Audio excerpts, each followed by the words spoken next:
Abraham Lincoln আমেরিকার নৌশক্তির সবচেয়ে বড় অহংকার। $20 বিলিয়ন এই ভাসমান শহরটা যদি মাত্র কয়েক মিনিটের মধ্যে আরব সাগরের অতল গভীরে তলিয়ে যায় তাহলে কি হবে? না, এটা কোনো মুভির সিনারিও নয়।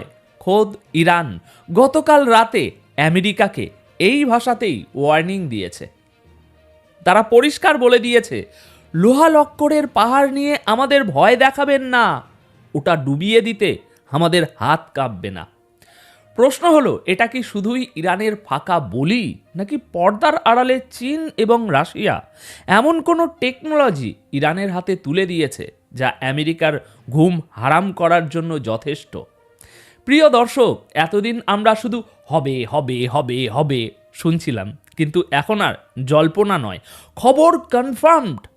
আমেরিকার nuclear power aircraft carrier USS Abraham Lincoln এই মুহূর্তে ইরানের জলসীমায় অর্থাৎ আরব সাগরে প্রবেশ করে ফেলেছে। পরিস্থিতি কতটা ভয়ঙ্কর হতে পারে সেটা বোঝার জন্য সাধারণ নিউজ রিপোর্টের দিকে তাকালে চলবে না, কারণ মেন স্ট্রিম মিডিয়া আপনাকে যা দেখাচ্ছে তার চেয়ে ভাই অনেক গভীর এবং নোংরা খেলা চলছে সমুদ্রে। তাই আগে বুঝুন ইউএসএস আব্রাহাম লিঙ্কন জিনিসটা কি। এটা শুধু একটা জাহাজ নয়, এটা একটা ভাসমান এয়ারবেস। এর উপরে প্রায় 100টা যুদ্ধ বিমান থাকে, F-35, F-18 হর্নেটের মতো বিমান, যা নিমেষেই কোনো দেশকে একেবারে ধুলোয় মিশিয়ে দিতে পারে। এর সাথে থাকে ডেস্ট্রয়ার, সাবমেরিন এবং বিশ্বের সবচেয়ে আধুনিক র্যাডার সিস্টেম। কিন্তু ইরান বলছে এসব আমাদের কাছে এখন খেলনা। কিন্তু কেন? কারণ ইরান একটা নতুন সমীকরণ তৈরি করেছে। ইরান বলছে, তোমরা $20 বিলিয়ন খরচ করে জাহাজ বানাও, আর আমরা $20,000 ড্রোন আর হাইপারসনিক মিসাইল দিয়ে সেটা ফুটো করে দেব। ইরানের আইআরজিসির ঘনিষ্ঠ চ্যানেলগুলো থেকে গতকাল রাতে যে ওয়ার্নিং এসেছে তা অত্যন্ত স্পেসিফিক। তারা বলেছে, এই লোহা লক্করের পাহাড় নিয়ে এসে আমেরিকা যদি একটাও ভুল চাল দেয় তবে তারা হাইপারসনিক মিসাইল ব্যবহার করবে। এখন প্রশ্ন হলো, এই হাইপারসনিক মিসাইল কেন গেম চেঞ্জার? দেখুন, সাধারণ ব্যালিস্টিক মিসাইলকে আমেরিকার ডিফেন্স সিস্টেম আকাশে ধ্বংস করতে পারে, কারণ তার গতিপথ প্রেডিক্ট করা যায়। কিন্তু হাইপারসনিক মিসাইল, এর গতি শব্দের চেয়ে 5 থেকে 10 গুণ বা 15 গুণ বেশি। এটি মাঝপথে দিক পরিবর্তন করতে পারে। আমেরিকার বর্তমান ডিফেন্স সিস্টেম, তা সে পেট্রিয়ট হোক, থার্ড হোক বা অন্য কিছু, এই গতির সাথে পাল্লা দেওয়ার জন্য ওগুলো ডিজাইন করা হয়নি। ইরান এই দুর্বলতাটাই জানে। তারা জানে আব্রাহাম লিঙ্কন একটা বিশাল টার্গেট, বা সাগরের মাঝখানে এর লুকানোর কোনো জায়গা নেই, সেই জন্যই এটা একটা বিশাল টার্গেট। আমেরিকা ভাবছে তারা শক্তি প্রদর্শন করতে এসেছে, কিন্তু ইরান এটাকে দেখছে একটা সুযোগ হিসাবে। তাদের স্ট্র্যাটেজি সিম্পল, তোমরা যত কাছে আসবে আমাদের মিসাইল রেঞ্জের ভিতরে তত ভালো করে ঢুকবে। এবার আসি দ্বিতীয় এবং সবচেয়ে ইন্টারেস্টিং পয়েন্টে। আপনি কি সত্যি মনে করেন ইরান একা আমেরিকার সাথে লড়ছে? সিরিয়াসলি বলুন তো। ইরানের এই সাহসের পেছনে আছে বেইজিং আর মস্কোর প্রত্যক্ষ মদত। আপনারা লক্ষ্য করেছেন নিশ্চয়ই, গত কয়েক বছরে ইরানের ড্রোন প্রযুক্তিতে জ্যামিতিক হারে উন্নতি হয়েছে।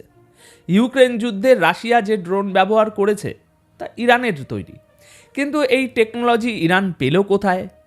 গোয়েন্দা রিপোর্ট বলছে ইরান তার ড্রোন ব্যবহার করে আমেরিকার সামরিক উপস্থিতির উপর কড়া নজরদারি চালিয়েছে। যদিও আমরা কোনো স্পেসিফিক ফুটেজ নিয়ে কথা বলবো না, কিন্তু এটা ওপেন সিক্রেট যে ইরানের সার্ভেলেন্স ড্রোনগুলো আমেরিকার র্যাডারকে ফাঁকি দিয়ে তথ্য সংগ্রহে ওস্তাদ। আর এই তথ্য তারা নিজের কাছে রাখছে না, এই ডেটা সোজা চলে যাচ্ছে চীন এবং রাশিয়ায়। চিন্তা করুন, আমেরিকার এয়ারক্রাফট ক্যারিয়ারের মুভমেন্ট, তার র্যাডার ফ্রিকোয়েন্সি, তার ডিফেন্স রেসপন্স টাইম, সব তথ্য এখন চীনের টেবিলে। চীন কেন এটা চাইছে? কারণ চীন সাউথ চায়না সিতে আমেরিকার সাথে, আজ যেমন ইরানের সাথে হচ্ছে আমেরিকার, ভবিষ্যতে আমেরিকার সাথে চীন লড়বে। তারা চাইছে তাদের টেকনোলজি এবং স্ট্র্যাটেজি ইরানের মাধ্যমে আমেরিকার উপরে টেস্ট করে নিতে। এটাকে বলে প্রক্সি ওয়ারফেয়ার। চীন চাইছে আমেরিকার গর্ব এই আব্রাহাম লিঙ্কন ইরানের হাতে ধ্বংস হোক। এতে সাপও মরবে, লাঠিও ভাঙবে না। আমেরিকার নৌশক্তি দুর্বল হবে, আর চীনের হাতও নোংরা হবে না। আচ্ছা, এর টেকনিক্যাল দিকটা একটু সহজ করে বোঝাই। দেখুন, আমেরিকার জাহাজে এজিস কম্বাট সিস্টেম আছে, যা একসাথে অনেকগুলো টার্গেট মোকাবিলা করতে পারে। কিন্তু এরও একটা লিমিট আছে। ইরান পরিকল্পনা করেছে সোয়াম অ্যাটাক বা ঝাঁকে ঝাঁকে ঝাঁকে হামলা। ধরুন, ইরান একসাথে 500টি সস্তা ড্রোন, 200টি স্পিড বোট এবং 100টি অ্যান্টিশিপ মিসাইল ছুড়ে মারল। আমেরিকার ডিফেন্স সিস্টেম হয়তো এর মধ্যে 700টি টার্গেট ধ্বংস করলো, কিন্তু বাকি 100টা, ওই 100টা ড্রোন বা মিসাইল যদি আব্রাহাম লিঙ্কনে গিয়ে আঘাত আনে, তবে এই $20 বিলিয়ন প্রজেক্ট ওখানেই শেষ। ইরান জানে তারা প্রযুক্তিতে আমেরিকার সমান নয়, তাই তারা খেলছে কিসে খেলছে বলুন? সংখ্যার খেলায়। এটাকে বলে অ্যাসিমেট্রিক ওয়ারফেয়ার। আমেরিকার একটা মিসাইল আটকাতে খরচ হয় $2 মিলিয়ন, আর ইরানের ওই মিসাইল বানাতে খরচ হয় $20,000। তাই ইকোনমিক্যালি এই যুদ্ধ আমেরিকা মেয়াদে চালাতে পারবে না। দেখুন, আমেরিকাও কিন্তু বোকা নয়, তারা জানে বিপদ আসছে। রিপোর্ট বলছে আব্রাহাম লিঙ্কনের সাথে সাথে আমেরিকা আরও একটি বিশাল যুদ্ধজাহাজ পাঠাচ্ছে, যা মিসাইল ডিফেন্স সিস্টেমের ঠাসা। এছাড়াও ইসরায়েলে এবং মধ্যপ্রাচ্যের বিভিন্ন ঘাঁটিতে থার্ড ব্যাটারি মোতায়েন করা হচ্ছে। অর্থাৎ আমেরিকা ইরানের চারপাশে আকাশ, জল এবং স্থল 3 দিক থেকে একটা লোহার দেওয়াল তুলে দিচ্ছে। কিন্তু সমস্যা হলো, ডিফেন্স সিস্টেম 100% নির্ভুল হয় না। আয়রন ডোমও ফেল করে যখন একসাথে হাজার হাজার রকেট আসে। আর ইরান তো শুধু রকেট মারবে না রে ভাই, তারা হাইপারসনিক তাদের যেসব মিসাইল আছে, ফাতা 1 বা ফাতা 2, সেই সব মিসাইল ব্যবহার করতে পারে।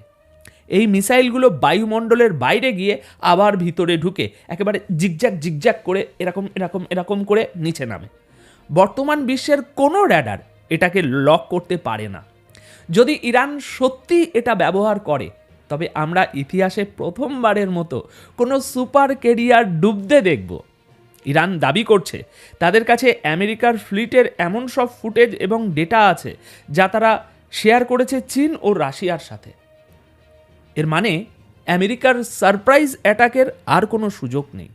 ইরান জানে আমেরিকা কোথায় আছে এবং তারা তাদের আঙুল ট্রিগারে রেখে বসে আছে। এদিকে আমেরিকা একা নয়, সাথে আছে ইসরায়েল। নেতানিয়াহু সরকার স্পষ্ট করেছে যে তারা ইরানের নিউক্লিয়ার ফেসিলিটি এবং তেল শোধনাগারগুলোতে সবার প্রথমে হামলা চালাতে চায়। আমেরিকা এতদিন বারণ করলেও এখন মনে হচ্ছে ট্রাম্প প্রশাসনের এই অ্যাগ্রেসিভ নীতির কারণে আমেরিকাও এবার গ্রিন সিগন্যাল দিয়ে দিয়েছে। যদি ইসরায়েল ইরানে হামলা চালায়, ইরান এবার আর লোক দেখানো হামলা করবে না। গতবার তারা আগে থেকে বলে হামলা করেছিল যাতে ক্ষয়ক্ষতি কম হয়, কিন্তু এবার ইরানের সুপ্রিম লিডার এবং আইআরজিসির স্পষ্ট বক্তব্য, নো মোর ওয়ার্নিং।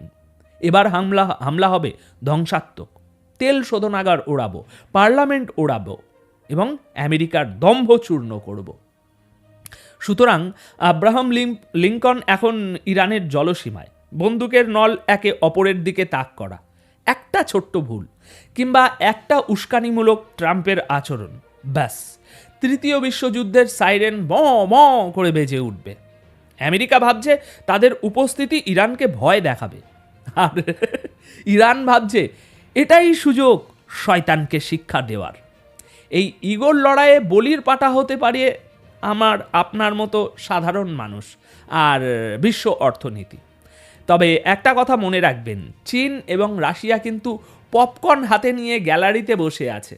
তারা চাইছে আমেরিকা যুদ্ধে জড়াক একবার, তাদের রিসোর্স শেষ হোক, তাদের এয়ারক্রাফট ডুবুক। কারণ আমেরিকা ডুবলে এশিয়ায় চীনের একাধিপত্য কায়েম হবে। এখন আপনার কি মনে হয়, ইরান কি সত্যি আমেরিকার $20 বিলিয়ন এয়ারক্রাফট ক্যারিয়ার ডোবানোর সাহস দেখাবে? আর যদি যুদ্ধ লেগেই যায়, তবে রাশিয়া এবং চীন কি সরাসরি ইরানের পক্ষে ময়দানে নামবে? নিচে কমেন্ট সেকশানে আপনাদের মূল্যবান মতামত জানান। আর হ্যাঁ, যদি জিওপলিটিক্সের এই বিশ্লেষণ আপনার ভালো লেগে থাকে তবে ভিডিওটি শেয়ার করতে ভুলবেন না। সত্যটা ছড়িয়ে দিন। মনে রাখবেন, ইরান চুপ করে মার খাবে না। আমার প্রেডিকশন হলো ইরান পাল্টা জবাবে এবার এমন এক নতুন অস্ত্র বা কৌশল ব্যবহার করবে যা বিশ্ব আগে দেখেনি, এবং খুব সম্ভবত আমেরিকার অন্তত একটি বড় যুদ্ধ জাহাজ বা ডেস্ট্রয়ার এই সংঘাতে মারাত্মকভাবে ক্ষতিগ্রস্ত হবে। সমুদ্রের নীল জল লাল হতে খুব বেশি দেরি নেই। তৈরি থাকুন, কারণ পৃথিবীটা আর আগের মতো থাকছে না। ধন্যবাদ আপনাদের সকলকে।